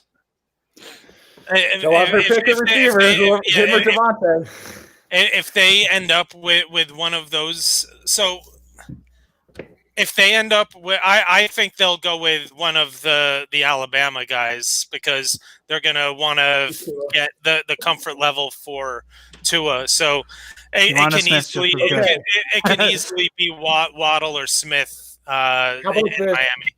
Scenario: one of the Alabama receivers and Najee Harris with that Houston 2nd round pick. Do you think that's possible? Just create Alabama and Miami. But Miami still has their pick in the 1st round. I don't think Najee with that pick too. Yeah, I don't think Najee makes it out of the 1st. The Jets are going to take him if they can. I'm telling you that right now. All right. Even though I like ETN, Najee's just absolutely insane. All right, let's continue talking about those New York Jets. They host the Cleveland Browns. The line is now down to 6.5. The Browns are favored by 6.5. They will be without Jarvis Landry, Rashard Higgins, Donovan Peoples-Jones, Kadarius Hodge, which means we're looking at a healthy dose of Austin Hooper. Marvin. Sorry. What? I thought you were going to say Marvin Hall.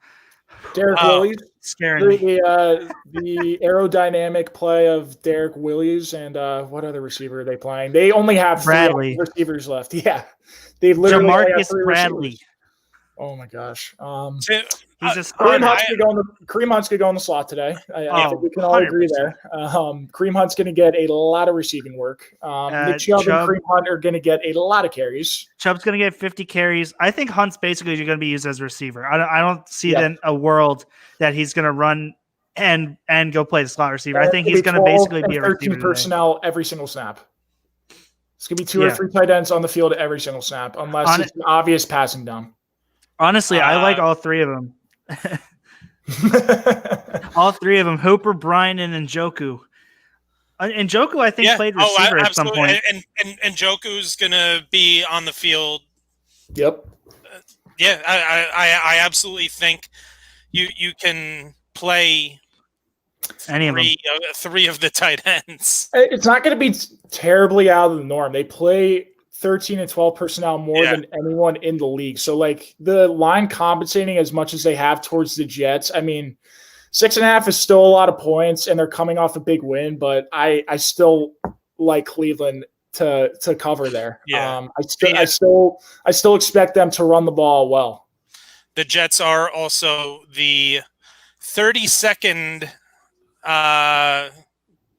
worst team against, or 32nd best team against covering tight ends. Dead last. That's why Austin Hooper is being picked up all over the place, including by my team. I'm starting Austin Hooper in my championship matchup. What do you guys feel about Jets players, if anything? So Michael Pirine was activated off IR. He's supposed to play today. I don't think he's going to have a huge impact. I don't understand. I'm just seeing my brother just picked up Ty Johnson, so that's interesting for a championship matchup versus me. He got receiving work last week. He got receiving work. I mean, we talked about Jamison Crowder. I don't really see anyone playable here, and that's coming from me. Here's a name that we were talking about, David Johnson, and how I wouldn't play him in a standard league. I would play Frank Gore over David Johnson in a standard league this week. I mean, the volume will be there. I mean, Gase has proved one thing this year is his love for Frank Gore. Well, not just this year; it's every single year of his career. Mm-hmm. There's not a whole lot of players on the Jets side that I'd be too excited wanting to play this week. Yeah, you don't want Sam Darnold in your championship matchup. Where they go next year? He's got another audition. Maybe not. If they lose out on Trevor Lawrence, they could be taking Sewell.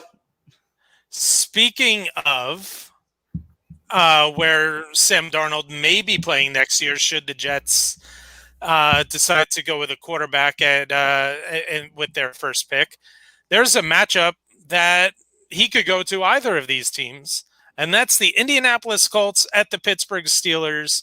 Currently a pick'em, 42.5 point over under. I sneakily really like the over in this game. I love the over. Yeah, I agree. The Colts have been great on offense the past few weeks. And defense. They've been absolutely stud-like. And as plain and generic as the Pittsburgh Steelers offense has become over the last couple weeks, they're still going to put up 17 to 24 points because that's just what they do. Roethlisberger is still one of the better quarterbacks and is able to put up yards, and he's going to do it even against this good Indianapolis defense. There are still too many weapons for it not to happen. So I love Indianapolis to win this game and for the over to come in. So I saw a tweet, and it's becoming more and more like the reality. I mean, we still have all the games today and next week, but Miami won last night. They're going into this week, there's about a 5% chance per FPI on ESPN that an 11-win team is out of the playoffs in the AFC. So between the Colts, the Dolphins, the Ravens, and the Browns, one of them will miss the playoffs, and one of them could miss it with 11 wins. So now, I think that I saw somewhere that Pittsburgh is locked in for the playoffs. They're locked in. So Baltimore, hypothetically, is rooting for Pittsburgh to beat Indianapolis today because they have the tiebreaker over Indy. They beat them head-to-head.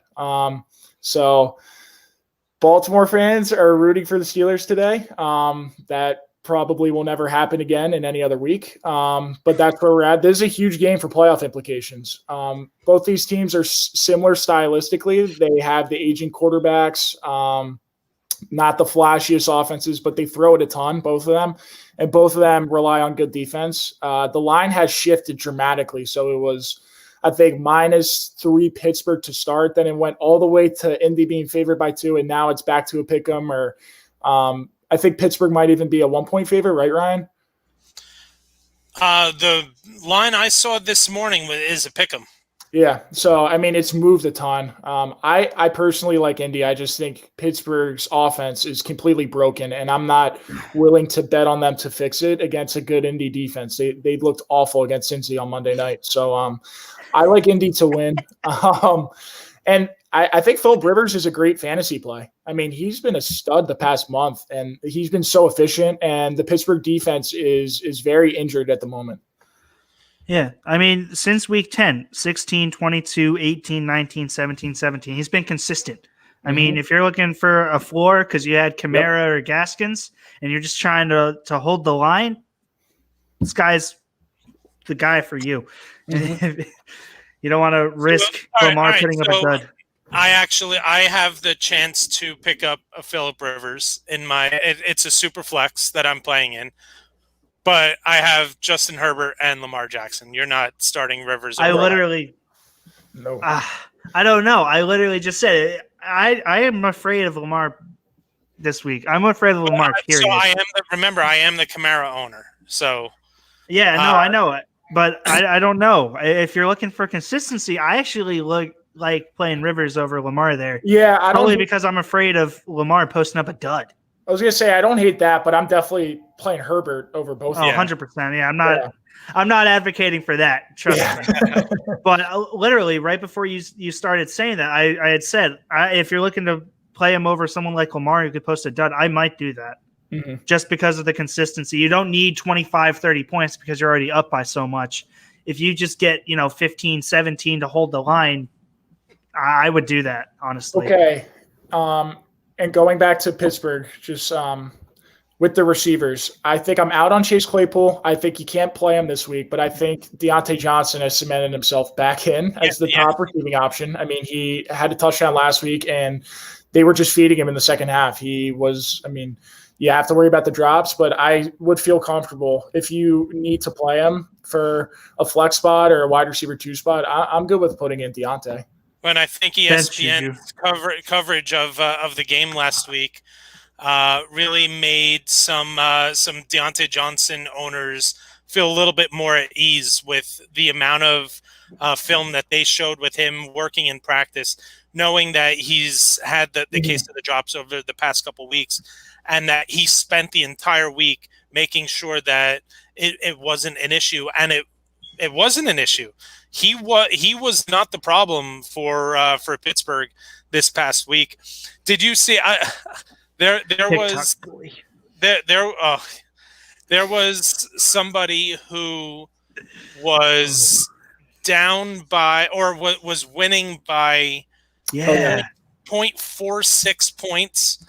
And he had Juju Smith-Schuster and Eric Ebron. So he had a half a point lead, a 0.46 point lead with the two Steelers and lost because the two of them scored a combined negative 0.5 points. So he lost by 0.04. I just sent the video of that. He was tied. I was going to say that is the worst bad beat of all time in fantasy history. All time. But the lesson there, in the regular season, I think you stick with Juju and Ebron in there, and if that happens, that happens. But you're looking for points in the regular season because of tiebreakers. You want to amass as many points as possible.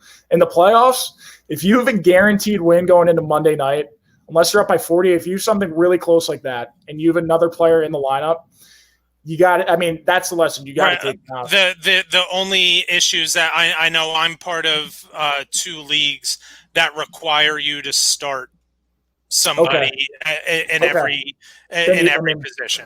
But like in one of my leagues where I'm in the championship, if that's the case, I'm going into the Buffalo game and I'm up by a point and I have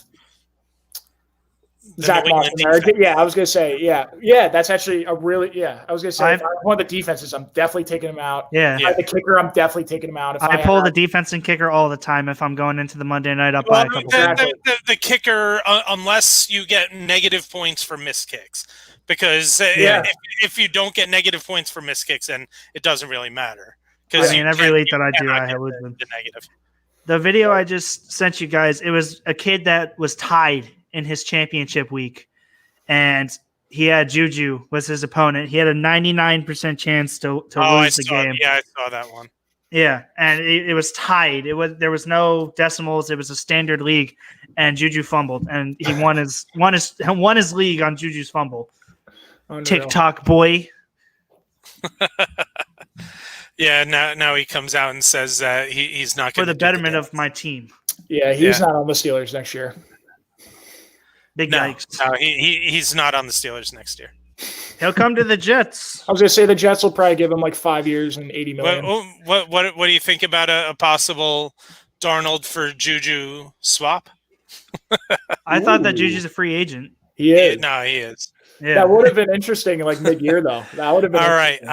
Next they would have done game. it because Flacco's not that bad. I actually think if the Jets take a lineman or someone else and they're waiting next year to get a number 1 overall quarterback, Flacco's not a bad option. He played really well in the system. Next game that we have on the docket is another game that we've talked about before, and it's the Chicago Bears. And this line literally just moved a half point over the last 3 seconds. I watched it move from 8.5 to 9. The Chicago Bears heading down to Jacksonville to take on the Jaguars. The line is set at 47.5. Under. I I'm going under. I think Mike Lennon revenge game. Who? Mike Lennon revenge game. Mike Lennon. What about Allen Robinson? Gardner Minshew. True. I thought Minshew's playing. It's Glennon. From what I saw this week, they had an open competition, and they were. Is it Glennon? Yes. From what I saw, I think yesterday, Mike Glennon on Sleeper. Glennon's the only one with they had an projected open points. Competition, and they gave it to the quarterback who was worse in practice because they're obviously tanking. James Robinson is not playing because of a sprained ankle. He played through it at the end of last week, but he was declared out yesterday. So yeah, it's a dire situation. It's more dire than usual for Jacksonville today. Oh my! Yeah, it's Mike Lennon. They played better with Mike Lennon in. They're gonna win. The Jets are gonna lose out. Trevor Lawrence to New York. Keep telling yourself that. Sure. The Jets are gonna give up whatever they need to get Trevor Lawrence. It's gonna be so bad. They're gonna literally give up all of the picks that they got from Jamal Adams. More. You're gonna get I don't want Zach Wilson. I hate Zach Wilson, bro. I'd rather them wait until the second pick that I'd rather them take Sewell or Jamar Chase or someone else and then take Kyle Trask with whatever pick we get from the Seahawks. I want to take Jamar Chase with the second whoever pick. Else. Guy who did not. Come on. Whatever else it is. I don't care. You take whoever's available. You take one guy Sewell. I would consider who didn't play is Sewell. Yeah. Yeah. Take him. Becton would be crazy. Exactly. I'd rather see that or trade the pick down and take Chase is really what I meant, because you'll have Cincinnati try and trade up, or you'll have like a Detroit try and trade up so they can take Zach Wilson, and then you can you have whatever pick is there. I didn't really mean take him second overall, but like find a way. I don't really care. Take Trask with the second pick. I feel more comfortable with that than Zach Wilson. Oh no, not Trask. All right, yeah. So would you play any Jacksonville Jaguars with James Robinson not dressing? Is there a potential at a Divine Ozigbo or Dare Agumbawale? Abungawale for PPR? Absolutely not. No chance. No. I just wanted to say his name once. That's all I really wanted. What about Chark or Chanel? Dare Agumbawale. Yeah. What about Chark or Chanel? Those would be the only two. All right. So to the Bears side, obviously you're starting David Montgomery. You're starting Allen Robinson. The two guys that we've talked about, Darnell Mooney. He's a potential, I think, more of a DFS play than a championship week matchup play. But if you're in a 2-quarterback league, Mitchell Trubisky, even DFS as well. Yeah. Ryan, I'm surprised you didn't mention your boy, Cole Kmet. For the tight end. So Cole Kmet was going to be the entire week was who I had slotted into my starting tight end spot until every single wide receiver on Cleveland went down, and Austin Hooper just became the best play. So I think Cole Kmet is a top 10 option this week at tight end. Yeah, so I had Kmet slotted in. Then I heard Kittle was coming back. So I moved both of my Buffalo running backs out of my flex, put in Kittle along with whoever I had as my other flex. Then I heard all of the other players went out. And I said, crap, I have a second flex play, and this is a tight end premium. I got an extra half point per catch. I went and picked up Austin Hooper again, and I put him in as my second flex. I'm playing 3 tight ends this week. Yeah, in a tight end premium league, absolutely. And I think Austin Hooper is I know we already talked about that, but Cole Kmet, yeah, I'm absolutely okay with playing top Cole 10 this week. Tight end this week, absolutely. Oh, all right, next game we are into the 4:00 window. We have the Denver Broncos heading out to Los Angeles to take on the Chargers. Right now, the Chargers are a 2.5-point favorite, and it's set at 47.5 points. Starting Justin Herbert, if you have him. Wide receivers. I know that this is something that we started talking about a little bit earlier on. It does not look good for Keenan Allen. Mm-hmm. Tyron Johnson, to me, is somebody who can be plugged into the lineup and utilized. Yeah, I mean, I think Guyan's just the vertical guy. He's kind of their MVS, as we talked about. He's maybe good for a big catch or two, like that overtime catch to help them beat Vegas last Thursday. But yeah, other than that, I think it's Hunter Henry, and I think it's a bunch of checkdowns to Eckler. I think Eckler's a top 10 play for LA. All right, so here's so I have the opportunity to pick up Tyron Johnson and play him over DJ Moore or Tyler Lockett. Ooh, yeah. I would not play Lockett. Right now, I have DJ Moore in there right now. Yeah. Would you play Tyron Johnson? I probably would. Over DJ Moore. I think they have 3. It's a full PPR. I think they have 3 active corners, the Broncos. I would. You know Denver's going to throw it, or not Denver, LA's going to throw it 35 times with Herbert. Russell Wilson's going against LA. Rams are coming off a loss, and that's still a great defense. I mean, I'm taking Lockett out of the equation immediately. And then DJ Moore against Washington, that's just a bad matchup. I think I would go with Tyron Johnson. Well, the good news is that I do have until both of the games are in the 4:00 window. Yeah. So I will have the benefit of time to see whether or not Keenan Allen actually is in. I think. Yeah, if he plays, then I probably wouldn't play Johnson. Yeah. Oh my goodness! Why am I tilting when I have Alvin Kamara? I should be tilting. All right, so let's look at other options in this game. Anybody on Denver that I know we talked about Melvin Gordon. We like Melvin Gordon in this matchup. It's a plus matchup for running backs, and you get the revenge game and no Phillip Lindsay. So it's just Royce Freeman. Yep. Yeah. So I think Melvin Gordon is a solid RB2 this week for Denver. Any other Denver Broncos we are looking to? Pick me. Boy. Noah Fant. You're not. I thought you were going the wide receiver. Absolutely not. No. No. Noah Fant. What's the line from Dumb and Dumber? Just when I don't think you could have done anything, there you go, and you pull me back in. We were all out on Noah Fant, and then he goes out and has a huge game last week. I'm pissed. Yeah, I'm pissed. You can't start any receivers either. No, I mean, Tim Patrick would be the only guy you would consider, but oh my God. You can't play any Let's receivers. get Drew Lock out of there, please. I'm sorry, Tom. I'm sorry. Yeah, no.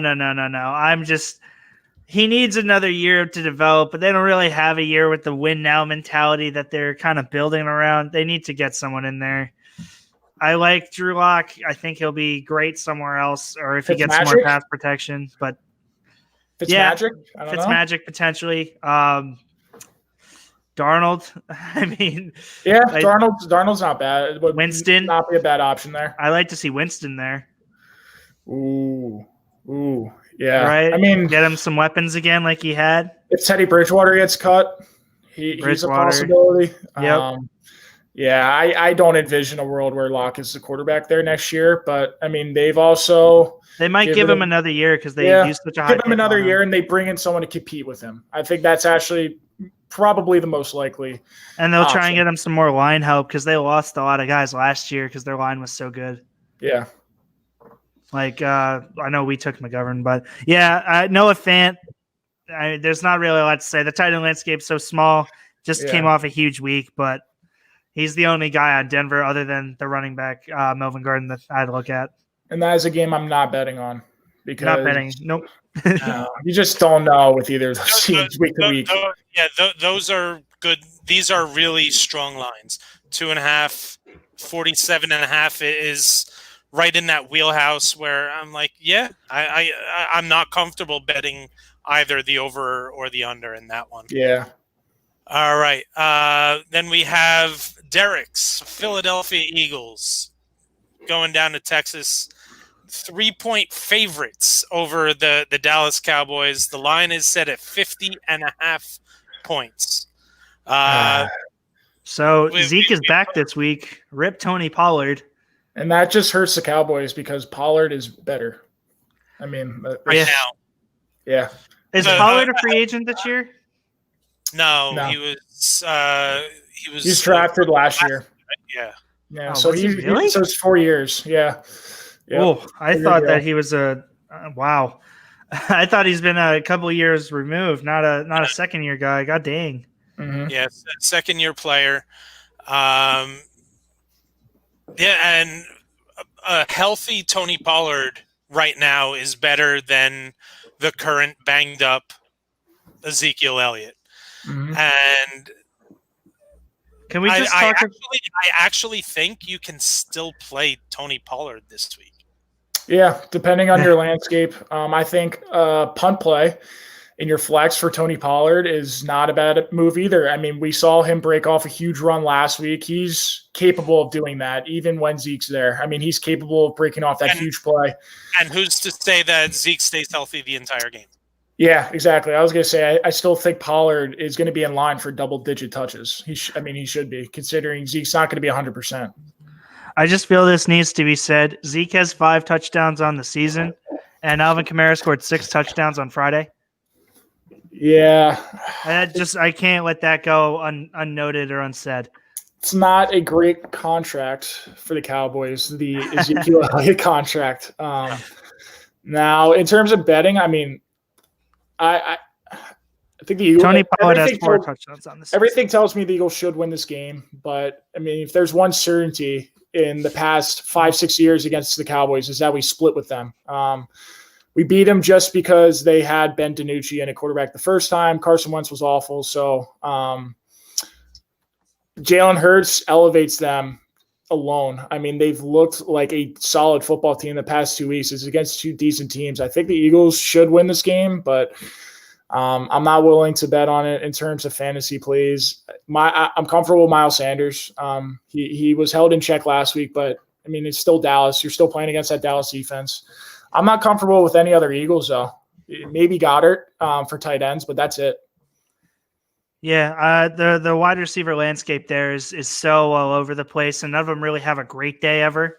So I probably agree. And obviously Hurts. I mean, yeah, it's Hurts. Yeah. He's the only one that reaps the benefits from the ball being spread around so much. Yeah. Yep. All right. So the other decision I have to make is involving this game. My RB2 is going to be either Miles Sanders or Darrell Henderson? Oh, I would go with Miles personally. I would go Sanders here. That's who I have in right now. Yeah. I hate McVay. I mean, I know Akers is out, but who's to say Malcolm Brown doesn't log most of the carries? I mean, Darrell Henderson's had 3 carries the past 2 weeks. And, I mean, it's very possible he could step in and get 20 today because Akers is out, but it's also possible that we see Malcolm Brown from week 1 where he dropped out, 25 points. Yeah. So, and it could be another game where Goff just throws it 50 times. They did that in the Tampa game. I don't trust McVay. I really don't. I'm not willing. If you're going to beat Seattle, it's going to be through the air. Mm-hmm. Exactly. That's the matchup I think they try to exploit. And Sanders with Hurts has been better. I know it wasn't great last week, but he's going to get 15 carries. It's a really bad. It's still a really bad defense in Dallas. You say he's held in check. He still scored double digits. He had 10 points. Yeah, he just didn't get in the end zone. So, and he did against New Orleans. He had that huge run. He's always a threat to break off a big one. He's had 3 of them this year. So I feel comfortable with Sanders.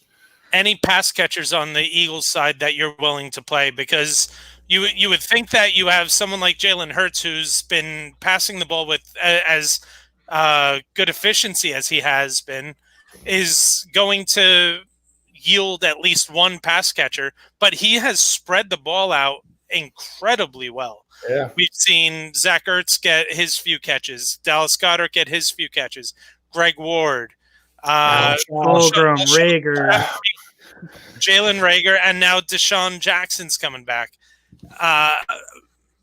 What about let's go with the tight ends, because I don't think there's a wide receiver that we can count on. Yeah. What are we looking at with the tight ends? Can we feel comfortable playing either of the Eagles' tight ends?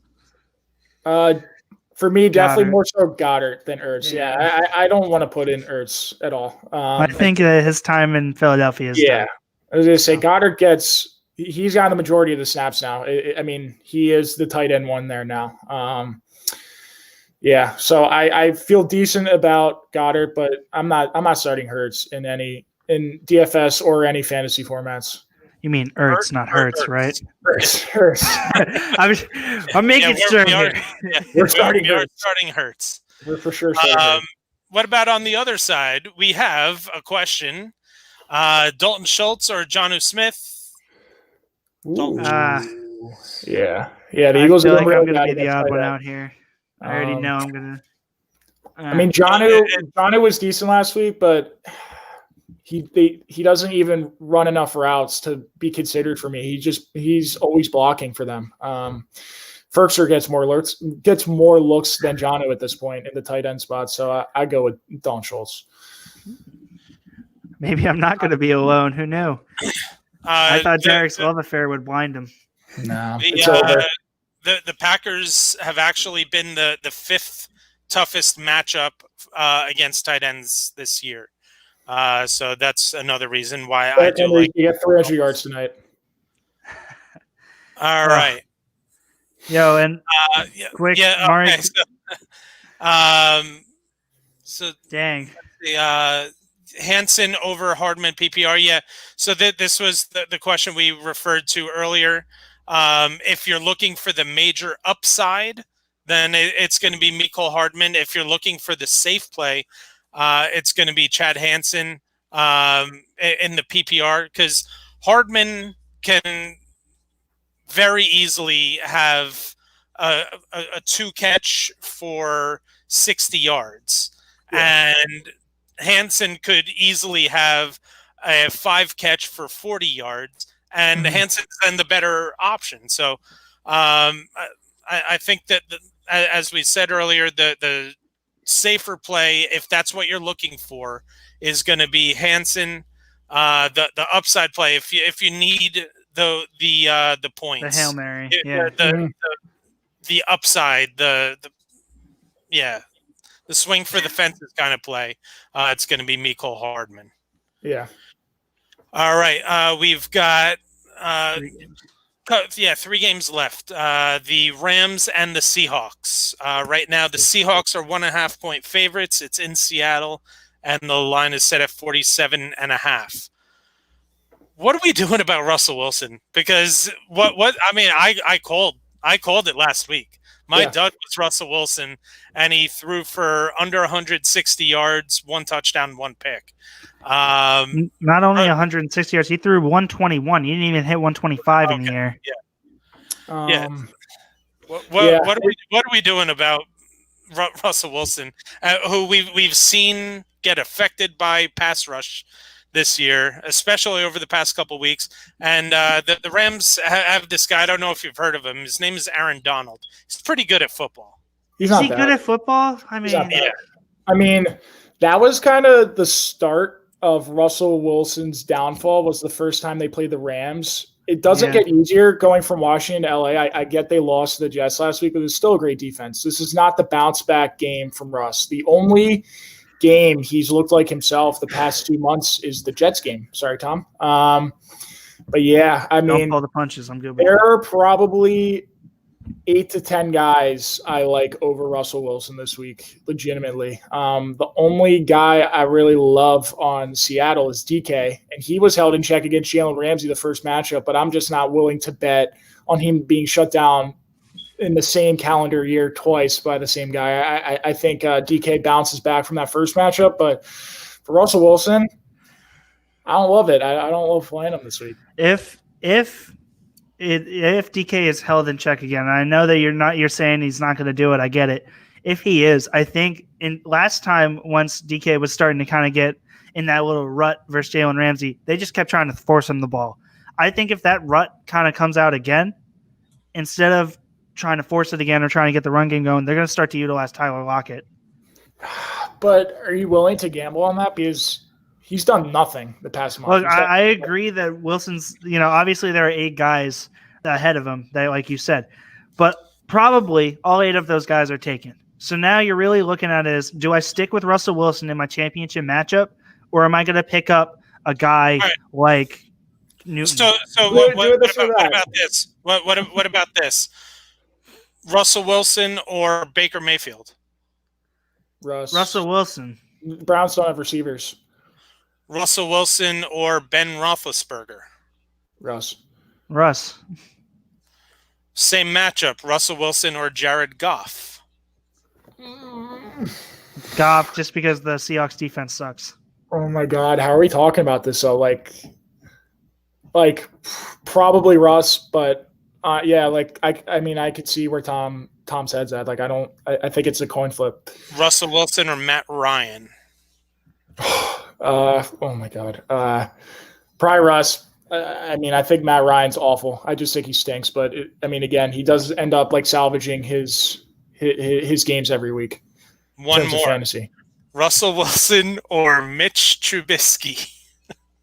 I actually think Trubisky. I was just going to bring it up before we started this. I actually think Trubisky. All right. You could go pick up Trubisky, but are you really going to risk playing Mitch Trubisky over Russell Wilson in your championship matchup? Depends on the context. If I needed upside, I think. Yeah, if you're playing Kamara and Gaskins, I need 25 points. I would go with Mitch. I'm not getting that from Russ today. I'm just simply saying that they're going to find a way to move the ball because they're still fighting for the playoffs. And I get that the Rams are too here. I think it's going to be a defensive game, though. Yeah. All right. We have I know this is a game that we talked about a lot so far today. Sunday Night Football. We've got the Green Bay Packers hosting the Tennessee Titans. Right now, the Packers are 3-point favorites, and the line is set at 53.5. Obviously, you're starting Rodgers, you're starting Devontae Adams, you're starting Aaron Jones, you're starting Robert Tonyan. On the other side of the ball, you're probably starting Ryan Tannehill. You're starting Derrick Henry. Derrick Henry is probably the number one player on the Sunday slate today. Your start. What about the Titans wide receivers? I'm starting both of them. I'm not really scared off by. I know Jair Alexander is amazing, but one of them is going to be good. We saw Corey Davis, or we're expecting Jair Alexander to kind of be on AJ Brown the whole game. But you got to remember, Corey Davis is that guy that gets fed the ball more. A.J. Brown's more the deep ball. If they're going to try and stop the flow of the offense, they would actually want Jair Alexander on Corey Davis because the deep balls are a lot more, obviously, they're more high risk, high reward, but it also has a lower catch percentage or completion percentage. Whereas the short stuff that moves the offense, you'd expect them. One thing, though, that I know we saw last week when they went against Carolina is that when a team has multiple options, that they leave Jair Alexander on one side of the field and just tell him to take away that side. Yeah. So I think that there's a decent chance that we see both of these guys move around in order to get the other one some open opportunities. So I would feel comfortable playing both of these guys. Yeah. I'm not comfortable playing either of the Tennessee tight ends, though. Yeah. No. And like we said earlier, if you're looking for a Hail Mary, I played both Kamara and Gaskins, and I'm down 90 points or whatever it is. Marquez Valdes-Scantling potentially has that 25-point game. Yeah. He's if I'm looking for the upside, I'm playing MVS over guys like a Chad Hansen. Yeah. Anyone on the Browns. He's definitely got the bigger chance at a blow-up game. In terms of the line, I kind of like Tennessee to win outright, but I would take the points. 3 points is a lot for a team like Tennessee in any game. They have a huge mismatch that they can exploit in the run game. I mean, Green Bay's the worst team against the run, except for Houston, I think. That's a lot of points. In Green Bay, the only team that Green Bay has beat with a winning record, they've only been one team with a winning record this year. Cincinnati has, I saw the stats, Cincinnati's been 2, and Tennessee and Pittsburgh. Green Bay's only been 1. It's escaping me who they beat, but I mean, they got smoked by Tennessee. They lost to Indianapolis. They lost to Minnesota, who has a losing record now, but they're not the most battle tested team. I feel like did they lose to the Colts? They did. But I'm not remembering who they beat with. Oh, New Orleans. They beat New Orleans early part of the season. Yep. Okay. But they kind of do what they're supposed to do. They beat the teams they're supposed to beat. I would take Tennessee with the points here. I feel comfortable taking the 3 points there. Yeah, and the over it just continues to roll. In 26 games since Ryan Tannehill has taken over, the over has come in 22 out of them. It's 22-3-1 in games with Ryan Tannehill quarterbacking the Tennessee Titans.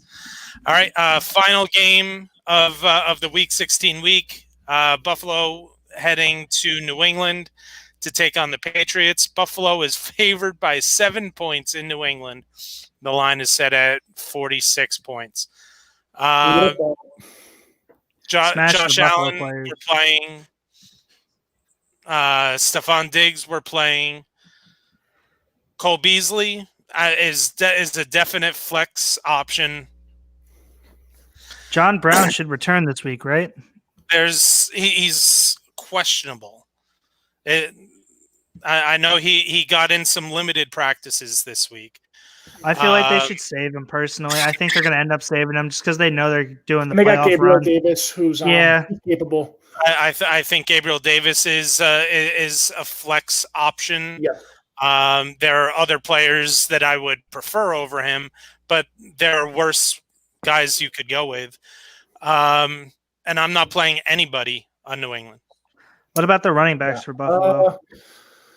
I was just about to say, I think this is a game that they're still fighting for the 2 seed, and they have it over. They have the tiebreaker over Pittsburgh with that win, so they obviously have something to play for. They already locked up the division.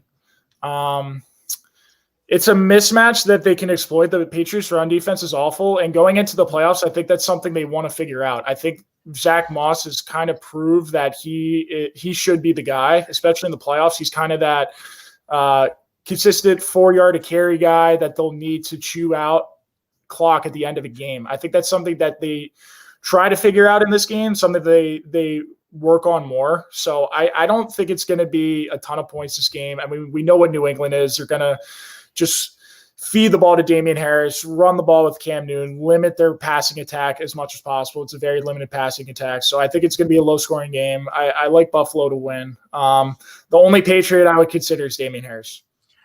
I've been saying questionable. Yeah. And Sony Michel is going to be active. He's going to be playing. I'm just not sure that Damian Harris is guaranteed enough. I'd probably look other ways than Damian Harris.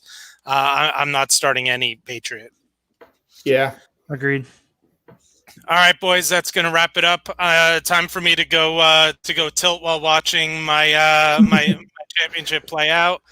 I know I'm going to make one wrong decision, but thank you, Alvin Kamara, for taking away some of the stupidity I may make today. All right, so that's going to wrap it up. Make sure you're checking out backsportspage.com for all the great content going up there, including all of the great archives, all the archives to the great web shows and podcasts we got going up.